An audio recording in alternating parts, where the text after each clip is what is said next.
All right, thank you guys. If you want to save yourself some time, just go ahead and fast forward to the end of the video right now if you want to see all of my picks right away. But if you want to stick around and dive into some of these games together and break them down, let's go ahead and begin. We're going to start with ECU taking on Tulsa, 9 p.m. Eastern kickoff this Friday night. The Golden Hurricane of Tulsa is the 17-point favorite, totals at 61. We're 3-0 in our last three daily best play tier package picks on patreon.com/BrockPage. And access to the daily best play costs just $1.99. We're also 6-1 in our last seven plays in that very same category as well. We currently have over 790 members signed up and active on that page. And if you want to join those folks and get in on the action, I'd be more than happy to have you. And the link for that site is in the description section below. Once again, that's patreon.com/BrockPage. Now, when it comes to this ECU-Tulsa matchup, East Carolina is currently plus $5 for an upset win on the road. Now, if you're liking ECU here, just keep in mind they failed to cover the number in 2 out of their last 3, and those were outright losses to the likes of Navy and Georgia State. ECU actually gave up 35 first-half points to Georgia State en route to that 20-point loss in that one. East Carolina is just 1-3 on the season, and they find themselves allowing 38 points per contest. Meanwhile, offensively, the Pirates are completing just 55% of their passes, and they've thrown 4 interceptions already. The Row Lions also given up 9 sacks through 4 ball games. And here's kind of an interesting little stat here. In their last 20 conference matchups, the Pirates of ECU have been victorious in just 15% of those games. ECU's also lost 16 out of their last 20 when they travel. They're taking on a very good Tulsa team who's coming off a 42-13 beatdown of South Florida. They actually scored 42 points through 3 quarters of play before shutting it down. Tulsa also beat Central Florida in their contest before that, putting up 34 points in that affair.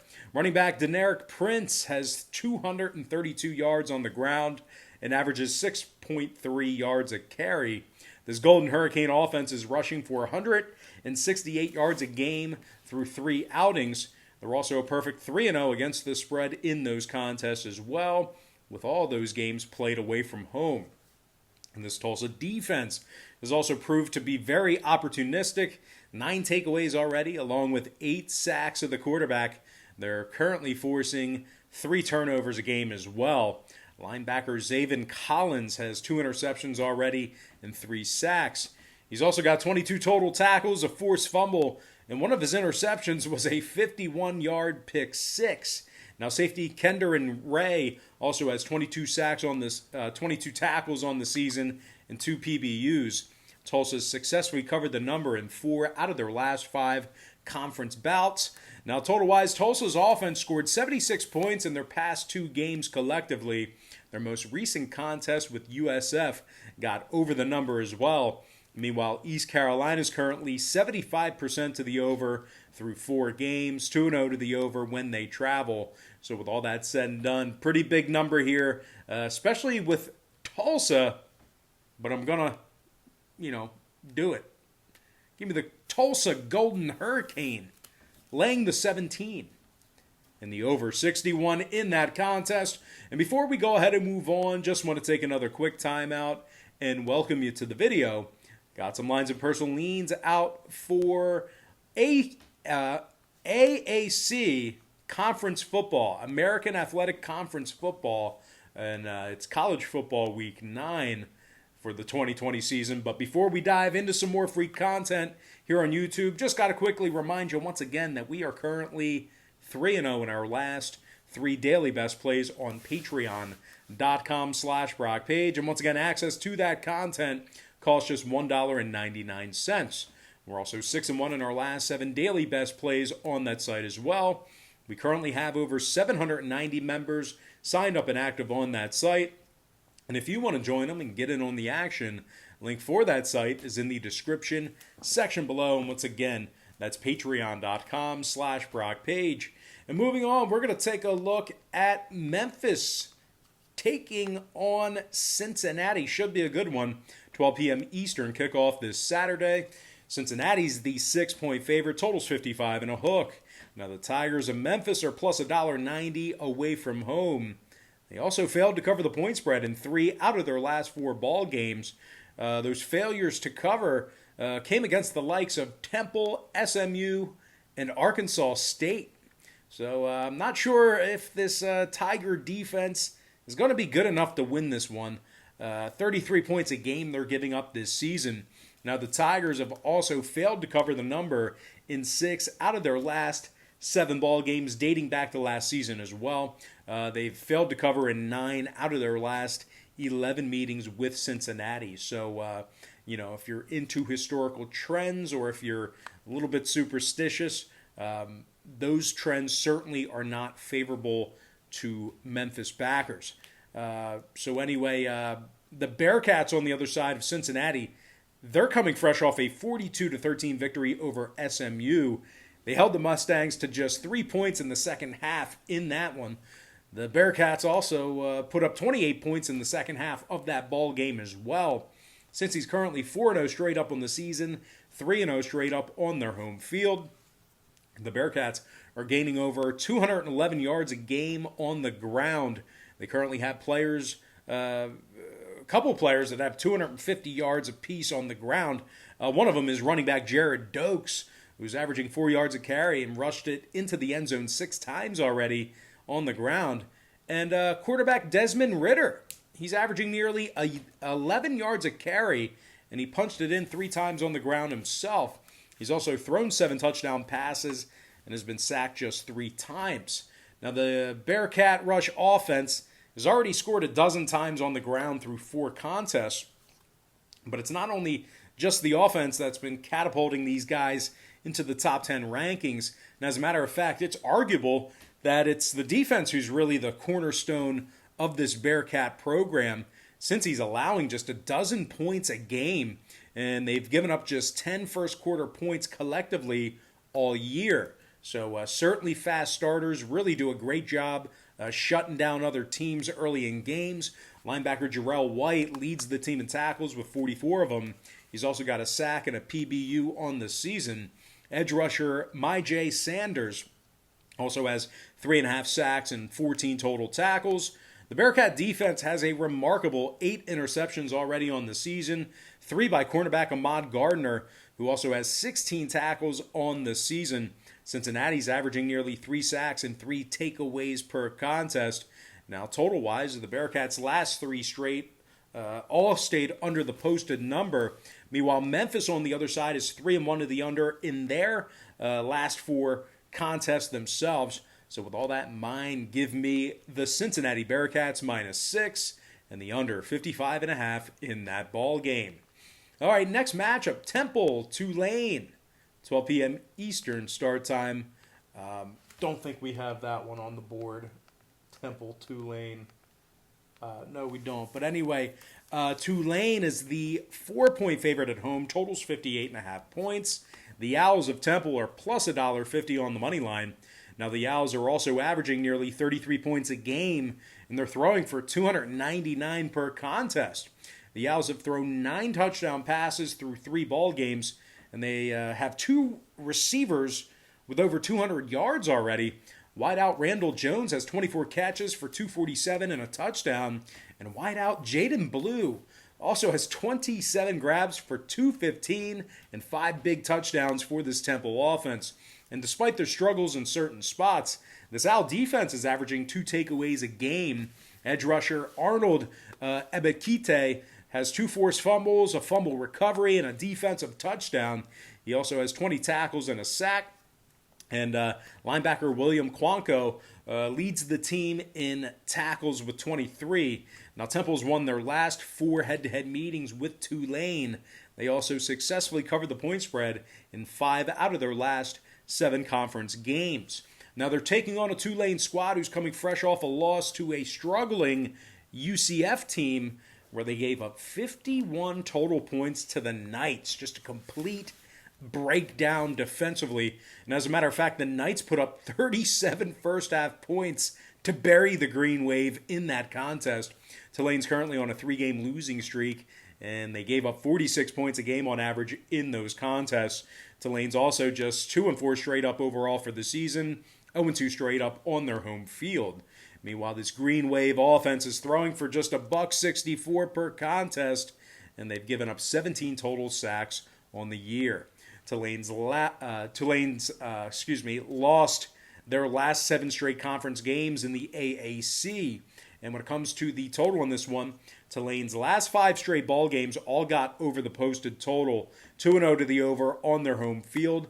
You see a lot of overs when you're giving up a ton of points like that. Meanwhile, Temple on the other side saw their 2 road games on the season get over the line themselves. 3-0 to the over for the entire season themselves. Give me the underdog Temple Owls +4 on the road here, and the over 58.5 in that game. All right, next matchup. It is going to be Central Florida, Houston. Not on the board, but that's going to be a 2 p.m. Eastern start time. The Knights of UCF are the 3-point favorite on the road. Totals 82.5 big points. Massive total. The Cougs are plus $1.20 for some money line cash. Houston's coming fresh off a 37-21 victory over the Naval Academy. They held Navy to just 8 second-half points to get the job done. They also won 2 out of their last 3, including a 49-point effort against Tulane. The Cougars are averaging 37 points a game, and they successfully covered the point spread in 2 out of their 3 contests on the season. Quarterback Clayton Tune has thrown for 945 yards on the season and 7 touchdowns. His favorite targets been wideout Marquez Stevenson, who has 15 grabs for 266 yards and 3 scores. Houston's also rushing for 124 yards a game, mostly thanks to Kyle Porter, who has 52 touches for 203 yards and a couple of scores. This Houston D has also gotten to the quarterback 10 times in 3 ball games. Defensive lineman Peyton Turner has 3 sacks on the season and 21 total tackles. Now they're taking on a Central Florida program who's lost 2 out of their last 3, including a heartbreaker to Memphis where they gave up 50. They also got outscored 22-3 in the second half in their loss against Tulsa. The Knights are giving up 37 points a game on average in their last 4 outings, and they find themselves covering the point spread in just 1 out of their 5 games on the season. They also failed to cover the point spread in 7 out of their last 8 conference matchups as well. I'm sure they can find a stat or a reason to throw themselves a parade once coronavirus clears up. But anyway, total-wise, UCF's 3-0 to the over on the road, 4-1 to the over for the year. Meanwhile, Houston's gone 2-0 to the over at home, 3-0 to the over for the entire season themselves.